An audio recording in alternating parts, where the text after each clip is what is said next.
Hello everybody, Ellie here, and you might remember that earlier this year we looked at why every lead actor left Doctor Who. And now, with Ncuti Gatwa's first season right around the corner, it's a good time actually to look at the exact opposite. So this is how every Doctor Who got cast. Yes, we know it's the Doctor, not Doctor Who, but whatever. Let's kick things off with William Hartnell.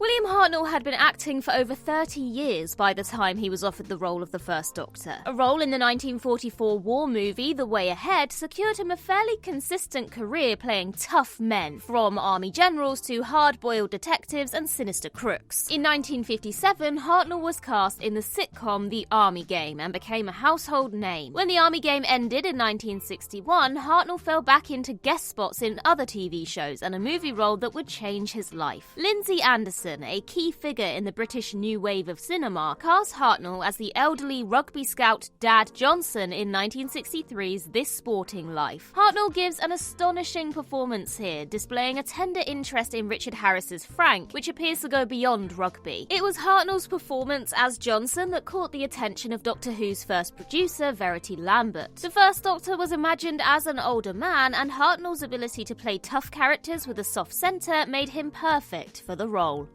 Patrick Troughton. Patrick Troughton was an incredibly gifted character actor in film and television and had clocked up some impressive credits in the years before Doctor Who. A fascinating tidbit about his career is that he was the first actor to play Robin Hood on television, doing so in the BBC's 1953 serial of the same name. Doctor Who's producers believed that an actor of Troughton's versatility was a good fit to replace William Hartnell, and though he was initially unsure, he ultimately signed on the dotted line. Arguably, Troughton had the toughest role of any lead actor in the history of Doctor Who. Not only did he have to sell the concept of regeneration, he had to be markedly different to William Hartnell while staying true to the heart of the character. Thankfully, however, some of his more outlandish suggestions for the Second Doctor, including a turban and darker skin, were shot down by the production team. Troughton blazed a trail for future incarnations, so it's understandable that Hartnell apparently noted that he was, quote, the only man in England who can take over. Jon Pertwee. A former naval intelligence officer, Jon Pertwee served alongside James Bond creator Ian Fleming, perhaps influencing his own 007-inspired take on the Doctor. When the Second World War ended, Pertwee embarked on a prolific career on stage and screen. He was encouraged to inquire about playing the Doctor when it became clear that Patrick Troughton would be leaving. Producer Peter Bryant duly placed Pertwee's name on the list, right behind Oliver star Ron Moody. When Moody turned down the role, which was reportedly the single biggest regret of his career, Pertwee was a shoo-in for the Third Doctor. Before Doctor Who, Pertwee was primarily known for playing comedy roles, appearing in multiple Carry On movies and the beloved radio sitcom The Navy Lark. Mindful of this reputation, Pertwee was keen to play the Doctor as a more serious and heroic figure. This is largely why the Third Doctor is more straight in his first season, but quickly softens, allowing Pertwee to lean into his talents as a comedian. Tom Baker.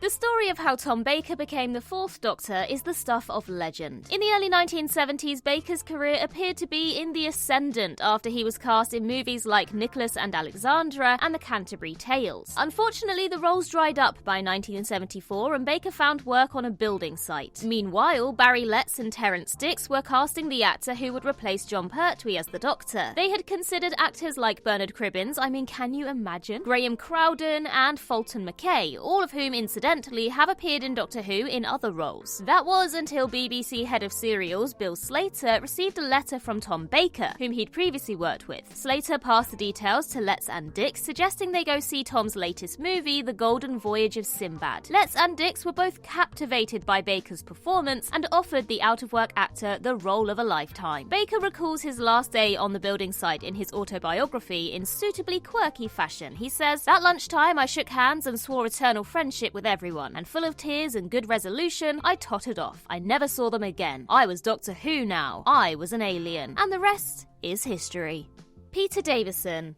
In 1981, Doctor Who producer John Nathan Turner was grappling with how to replace Tom Baker. It was the biggest challenge for the show since his predecessors had to seek out potential candidates for the second Doctor. John Nathan Turner approached Richard Griffiths, these days best known as Uncle Vernon in Harry Potter, about the role, but he wasn't available. An actor who was available, despite simultaneously appearing in 2 sitcoms, Holding the Fort and Sink or Swim, was Peter Davison. John Nathan Turner had worked with Davison before on All Creatures Great and Small, the show that had made Davison a household name. Davison's profile and his youthful appearance were deemed a winning combination by John Nathan Turner, who quickly offered the role to the initially reluctant star. Davison worried about being too young to play the Doctor and was also concerned about becoming typecast. He needn't have worried, of course, as he would go on to become the most successful actor to have played the Doctor in the classic era, so much so that he's still working today in shows like The Gold, Gentleman Jack, and Good Omens.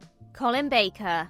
On the advice of Patrick Troughton, Peter Davison made the decision to leave Doctor Who after 3 years. As with the transition between Tom Baker and Peter Davison, John Nathan Turner was keen to cast someone who would provide a sharp contrast with their predecessor. Colin Baker, therefore, could not be more different from Peter Davison. Where Davison had generally played sympathetic everyman characters, Baker had carved out a career playing villains in acclaimed dramas like The Brothers and The Roads to Freedom, not to mention his antagonistic role in the 5th Doctor serial Arc of Infinity. It was Baker's strong performance here that ultimately led to his casting as the 6th Doctor, despite his concerns that Doctor Who generally didn't recast guest stars as the lead. Colin's fears proved to be unfounded, however, when John Nathan Turner offered him the role. John Nathan Turner and Baker had become acquaintances in the months following Arc of Infinity, and the producer increasingly believed that he would make a great Doctor. If only the BBC had agreed with John Nathan Turner's assessment at the time.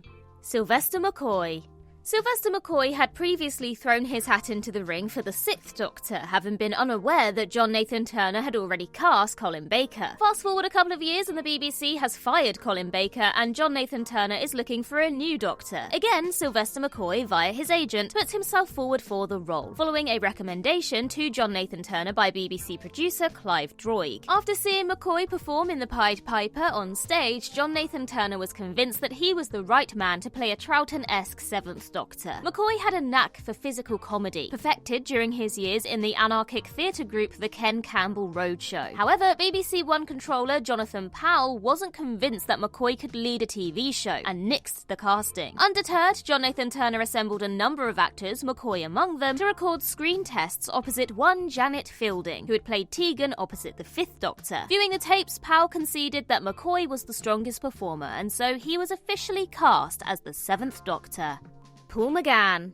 Looking at the history of the 1996 TV movie, it feels like there wasn't a single actor in the UK who wasn't considered for the role of the 8th Doctor. And not just UK actors either. Americans like Jurassic Park's Jeff Goldblum and Twin Peaks' Kyle MacLachlan were also potential candidates. Paul McGann eventually emerged as the front-runner for the role, due to the BBC's desire to have a British actor as the lead. McGann taped his audition for the TV movie in September 1994, but even that wasn't enough to secure the role. Fox wanted a big name like Sting. Yep, seriously, can you imagine Sting as the Doctor? The BBC and producer Philip Siegel, however, vetoed this wild casting suggestion. Eventually, Siegel offered to cast a big name as the Master if Fox agreed to Paul McGann's casting as the Doctor. Peter Capaldi later revealed that he turned down the chance to audition for the TV movie, believing that he would have to, quote, jump through hoops for something I'd never get. He's an astute man, that Peter Capaldi.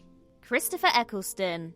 Oh, Christopher Eccleston and Russell T Davies. Where did it all go wrong? In 2003, it was announced that RTD would be reviving Doctor Who for a brand new series. Also, in 2003, RTD and Christopher Eccleston collaborated on the ITV drama The Second Coming, which depicted the return of the Son of God. When he discovered Russell was reviving Doctor Who, Eccleston expressed his interest in the title role. Speaking about this during promotion for his first and only series, Eccleston stated that he was excited to do something for a younger audience. Eccleston was also a suggestion made by executive producer Mal Young. However, before he received Eccleston's interest, Russell T Davies never believed that the actor, best known for gritty and challenging work, would ever do Doctor Who. Which is presumably why more, quote, obvious names like Hugh Grant and Bill Nighy were pursued by the team prior to Eccleston's casting being announced. It was a game-changing bit of casting that signalled Doctor Who wasn't just going to be phoning it in, and helped ensure the show's overnight success back in 2005. David Tennant. David Tennant has always cited Doctor Who as one of the key influences on his decision to become an actor. In fact, Tennant had played multiple roles in Big Finish audio dramas in the years before he was cast as Doctor Number 10. Alongside these audio dramas, Tennant's TV career was taking off with a breakthrough role in 2004's Blackpool opposite the next Doctor, David Morrissey. Tennant also got the chance to work with Russell T Davies on the 2005 show Casanova, which is what led to his casting as the 10th Doctor. When Christopher Eccleston decided not to return for Doctor Who Series 2, Russell T Davies had to find a replacement fairly quickly. So it was a good job that he'd literally just worked with an incredibly talented actor who had also been dreaming of playing the Doctor since he was a little kid. Not wishing for their new lead to leave as quickly as Eccleston had, the BBC signed Tennant for multiple series. Not that he would have minded, the man just can't keep away! Matt Smith.